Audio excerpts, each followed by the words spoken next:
Welcome back. Welcome back to the channel. Blah, blah, blah, blah, to the channel. And thank you for clicking on the video. We are going to get about our day. So today is Thursday. It's a big feeding day.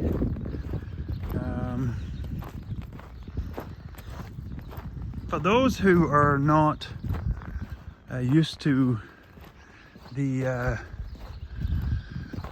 way that cattle farming and the Canadian prairies in the northern US go, the first thing you have to do every day when you're doing chores is you do the water check. I might have covered this before. But yeah, you just make sure you don't see any unwanted puddles and lakes. Hey girls. Hey nutters. You were famous in the last video, sweetie. See, this is some of the little babies that are not weaned yet. So they'll be later shipped. That guy could probably go, but we'll keep him back. That one is still to be weaned also. And then in this crew, there's actually more females to be kept back than males. So you can see a couple of tiny bots in that bale feeder there. So yeah, heifers, steers to be fed. These guys are not real needing it. Number one, which is the 2-year-olds and calf to be fed. Bulls are to be fed. And yes, for those of you quite astute will realize I have all my teeth in. And for those new subscribers, the reason that I'm making a point of that, kind of awkwardly, yeah, they need some. Making a point of this kind of awkwardly, and I do sound funny, is due to a couple of accidents. One fairly sizable accident I had, which involved a baler baling roadsides on the highway. Long story short, somehow the cap on like a semi-tire ended up in a swath. Ended up picking it up in the baler, so it plugged the bale pickup. So I was rocking the gearbox with a crowbar, and I ended up taking the crowbar straight in the face and smashed all my front teeth out. So in previous videos, the reason you won't see me in clips very often is yeah, they all look good. I don't see any puddles anywhere. You won't see me very often is I've been having surgery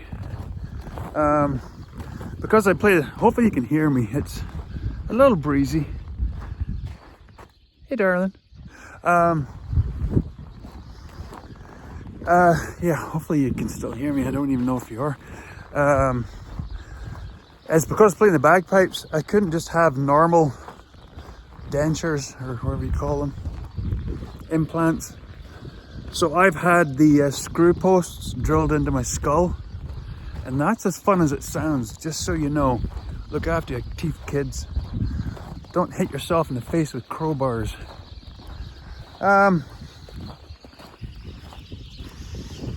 So it's taken a while to get the surgery done, to get the implants measured up, to get the denture measured and made for it, and then finally to fit it where it doesn't feel weird. I don't look like a game show host. And well, so I can function like a normal human being. So yeah, I'm gonna go and start firing up the tractors. And what in the earth? I would just like to thank the Academy of YouTube for recognizing me as a 1,000 subscriber channel, and the amount of time it's taken to get to this point. do you mean I've got more than 1,000? 1,010? Over 1,020? Really? Oh my gosh. Oh, what has it happened? Oh, I never thought it would ever happen to come to this. Oh my gosh.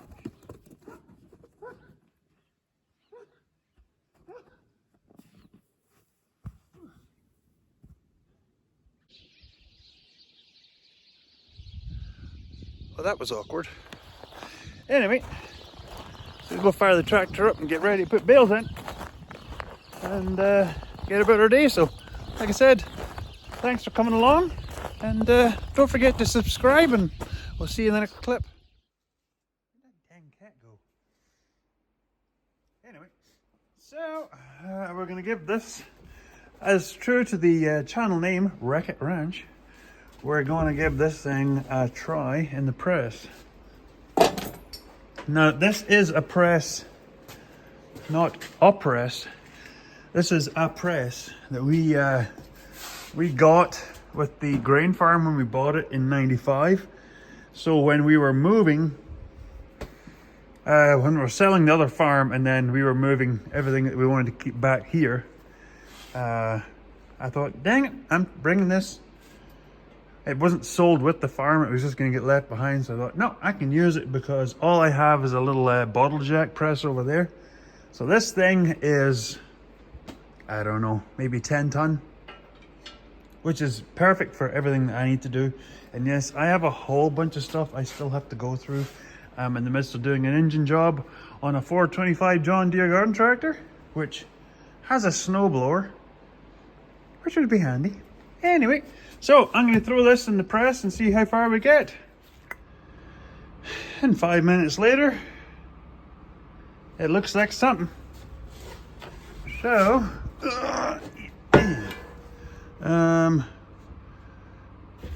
considering how stretched it was, so this is going to be straight enough for a lockout, as long as there's not like huge amounts of weight, outside of cutting either end off and making a new centerpiece out of some what is this, 1/4 inch. Yeah, so part B up, my nose is running. So yeah, bonehead move, but like I was saying to you in a previous video and to some of the commenters, I show my mess ups and I show my messy shop.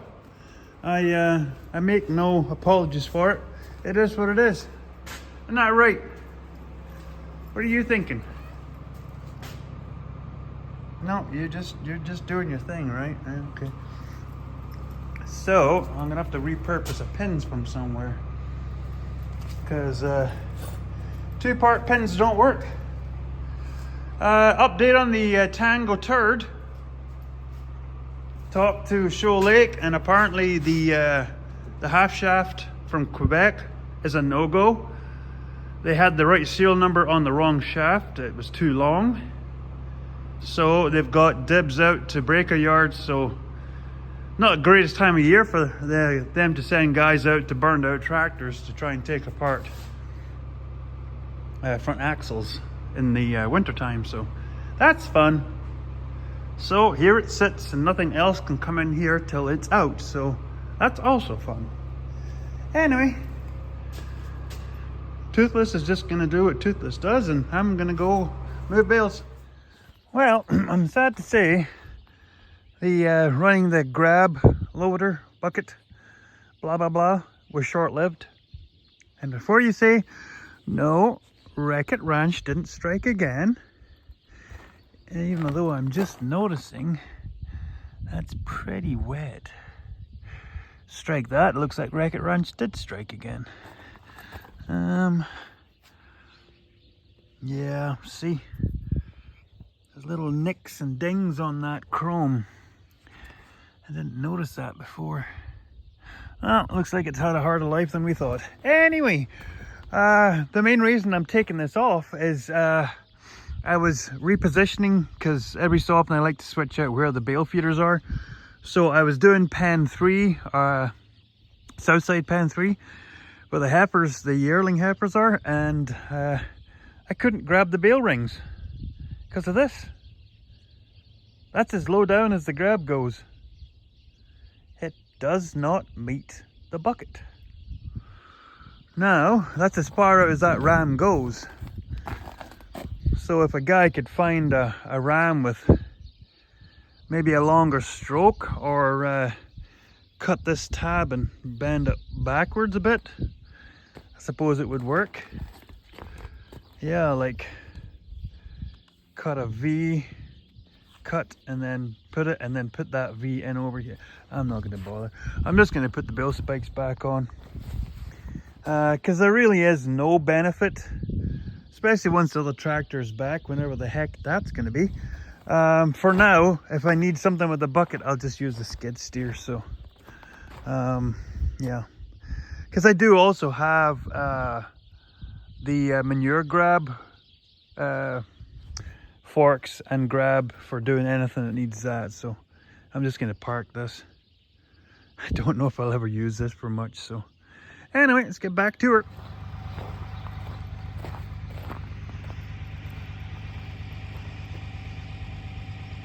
That's weird.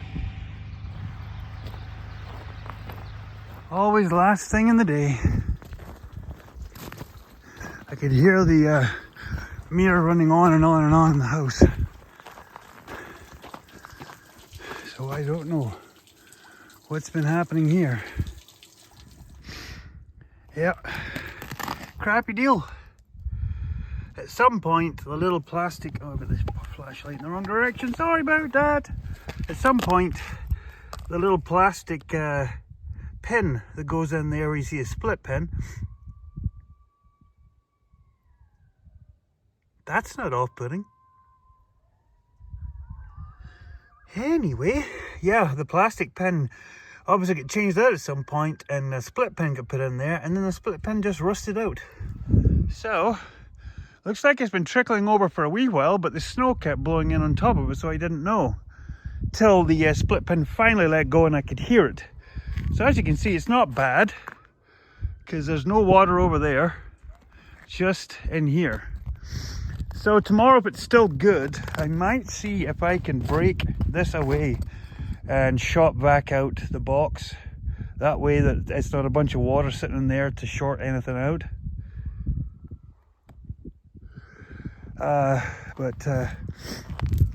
That's the one nice thing about having the water valve in the house. I can hear if it runs on exceptionally long, and this was going, it makes a sound, and then you can tell how fast it's running by the sound, and it was running full bore, and that's not normal. So yeah, she's been making a bit of a mess here, but my hands are going numb, so I better get going. It's supper time. Yeah, there's the start of the cold snap. It's minus 25. It was like minus 3 yesterday. I think we won. I think we got our one. I was planning on digging this up and checking for water in the downpipe, but I know, because this is actually warm water. I've got the elements turned up quite high. This one's actually, we're gonna have to probably get the I found out, actually I'll walk and talk. I found out that Grant's Welding, where, well, it's branded bearing, but Grant's Welding, you all know what I'm talking about, that just did the repair on that skid steer pallet fork frame, and they built those, they built the second spacer rod, linkage rod for the breaker discs. They have a guy that fixes those water troughs. He welds plates, stainless plates, over top of the cracks where the elements crack out. So, oh gosh, that is cold.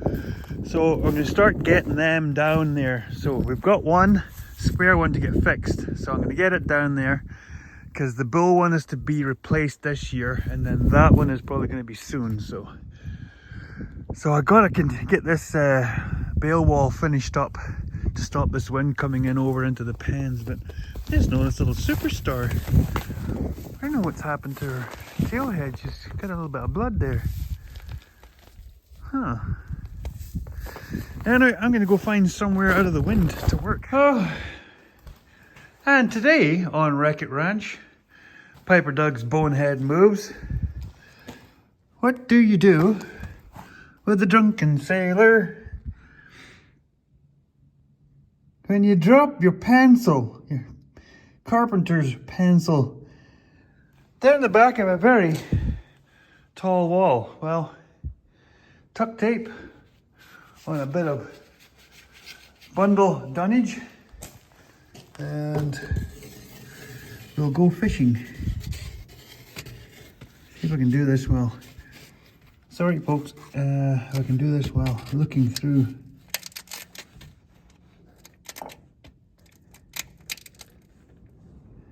Sorry. Just keep moving, just keep. Why are you doing that?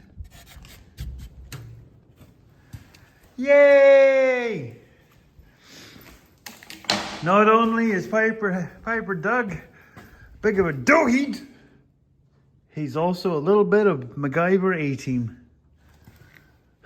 Try not to do that again, Doug. Okay, bye-bye now.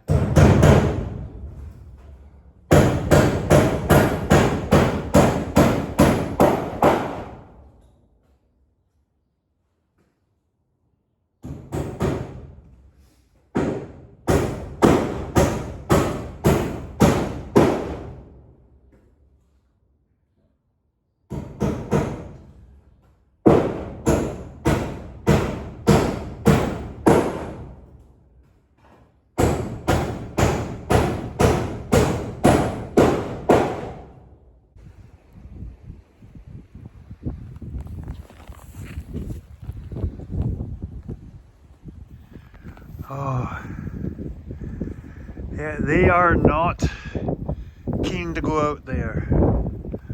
So I've got a little surprise for them. No, we're not shutting them in just yet. Hey, Duchess.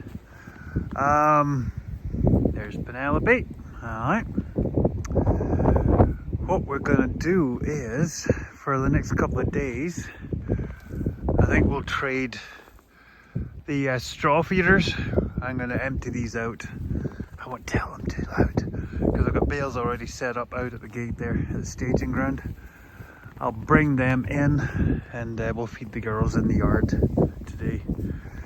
We've got a big strong, that's why you can see them all lined up here. That's east.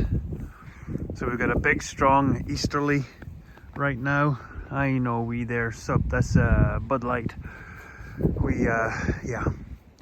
They do not want to go out there because there is no shelter for them out there. My hand is going numb because it's currently minus 25. So I got the tractor warming up and I'll go strip the bales and bring them in before they eat all their bedding.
happy girls.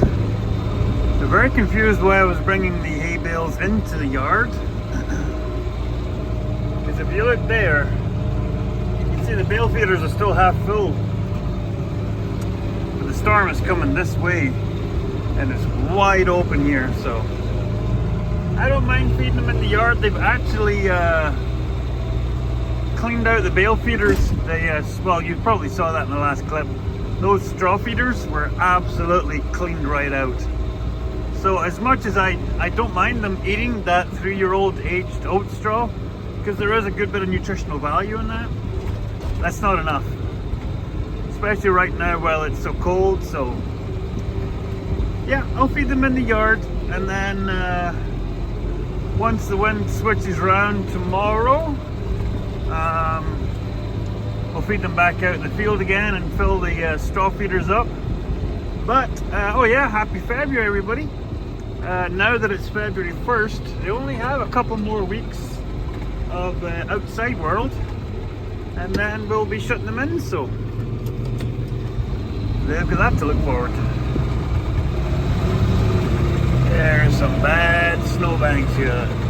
Oh yeah, water trough, still mint. So I've got to get that cleaned up so I can get the wind wall, and then once the cows are shut in, we'll build a wind wall here too. Even with that, but we need this protection from that direction, which is currently blowing.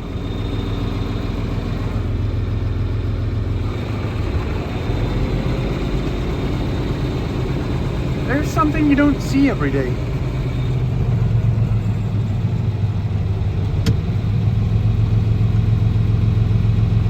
Squirrel! Now you guys know. When I do that, there is a squirrel. I'm just kidding.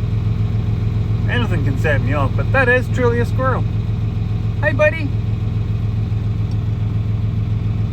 You gonna wave? No? Pretty cold out here. Oh, there, you got a little wave. Anyway, I just thought that was kind of funny. Back to the regular scheduled programming.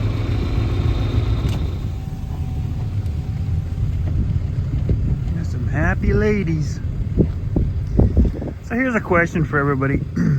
Who else is bothered as severely with magpies as we are? We've got 2 or 3 cows, and it's not just old cows. Superstar, who's only 4, that's her there, and then Leia's mum, who's older, she's quite bad with it. But yeah, there's 2 or 3 of them. They're just right on the end of the tail head. Just seems where the hair's thinnest. I don't know whether they got a little bit of like frostbite or something, but the magpies are pecking away at them pretty bad and getting them bleeding, and just sort of using them as self-feeders. Hey, snuffers. Yeah, a shame we didn't have like a row of trees around the lagoon. Our plan is to plant some more trees back there, but we don't have them right now. Casper! They're happy. They're happy, I'm happy. Woo! 911 to the rescue again. This is sure fun. Yes, they're greased. And yes, they froze up solid. So I could not get the pallet forks off, get the bucket on to clear the snow drifts up. So yeah, 911 and hammer up the lock pins from underneath. So I'm gonna give them another juice up and then we'll get changed over. Whew. And yes, I believe in sticking your attachments wherever you can, where they're easiest to pick up. Up and out of the snow, whatever works. Well, this is unforeseen. Snow blew around the corner, I knew that, but this.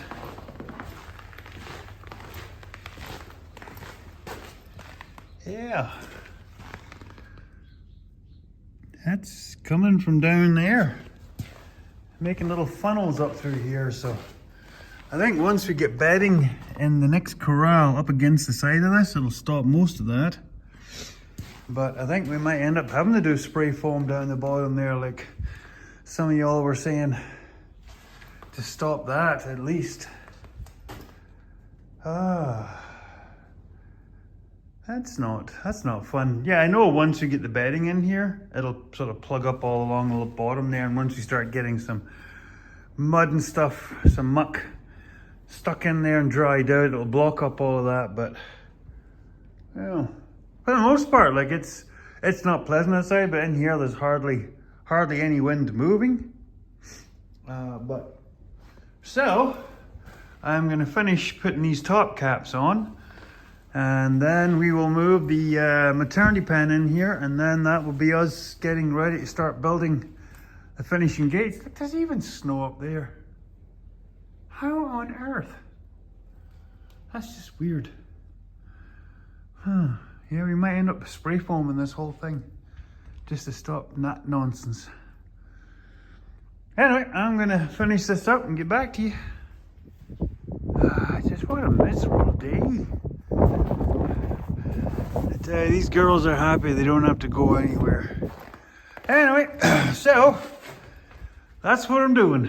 These are the little top caps, and yes, before you ask, nope, I didn't want to make all these little jutty outs. I did them here. I left them alone. And then this is 10 feet here. So there'll be a pen here. That's the mark there, 10 feet to there. So that'll be the maternity pen from there back to that space there. So then we go from here all the way down to there, 10 feet here. So the next space where there's not a top cap to here is 10 feet. And then this pen is 9.5. So I won't tell them if you won't tell. So yeah, I didn't do the little itty bits. How's that though? How's that for carpentry?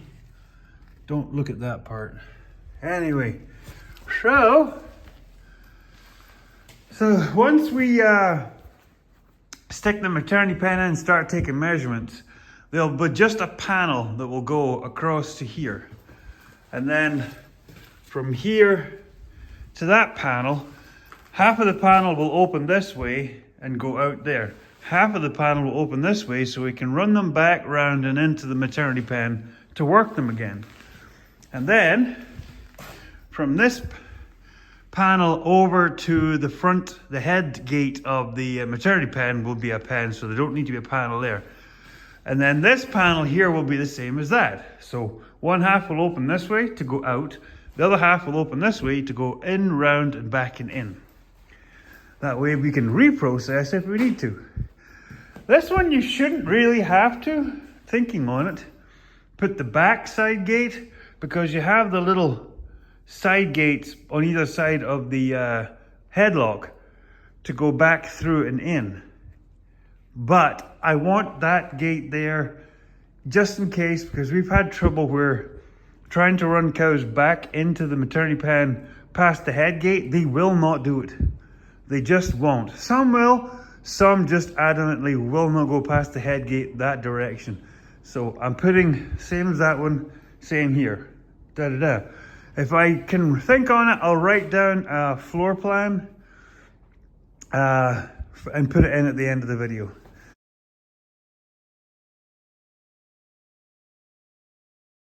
So maternity pen will be here. I'm going to leave it as is for now. I might start cutting and welding on it because that maternity pen's never leaving here while we're doing cows. So it'll be, I might just end up cutting the tabs for the panel that goes along this wall and just bolt the maternity pen back gate and head gate right to this wall. So then there'll be a panel. There'll be a panel from this corner of the maternity pen back to there. And that panel will have, half of it will have a gate, so it can bypass the maternity pen and go on out. And that's it. So there doesn't need to be one here. And then there'll be a gate that hinges off of this wall that swings out the way. So it swings out the way, so when we bring an animal in here, the gate will be like a crowding tub gate.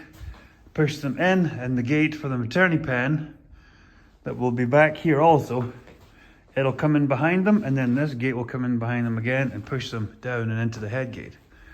I still have to come up with a game plan for this little mess up, which is, I was pretty clear when I talked to my builder, so this is all on him. I could care less about it being squint. Like I said, look up there, that's a foot apart from the shed to that pole. Here it's almost 3 feet. But that's because the pen's not square. I've talked about that. I don't care. But I was pretty clear that I wanted the shed to start about here, which would put the shed behind that gate post. So this gate would swing back this way, let the cows through, swing the gate shut back over to there, and then we can process the animals in here, back and into the shed. But now I've got a gate that cannot swing open. Not far enough, like even pulling this gate back to here barely gives you room to let the cows past. And I have to make a little wall here to stop any animals going down the back. So at some point we will be doctoring up something new in this corner as far as a gate. So anyway, clear as mud. Thank you for listening. I've just completely confused everybody. So yeah, I couldn't even tell you how many boards I used. I think I used about 3 full layers minus 1. And that's all that's left over out of all of this. I don't think I'll be putting top caps on this yet, till I put the panel back here and see what I need to do. So, starting to take shape, folks. So the next protocol, clean everything up out of the way and move the maternity pen in and start taking measurements. So stay tuned for that, everybody. Sorry if you saw anything weird in this episode, but you know, it's Piper Doug, Wreck-It Ranch. Thanks for subscribing. Tell your friends, tell your enemies, and tell your frenemies. Thanks for watching, everybody. We will see you in the next episode. If I haven't frozen my giblets off. Tatty bye, everybody.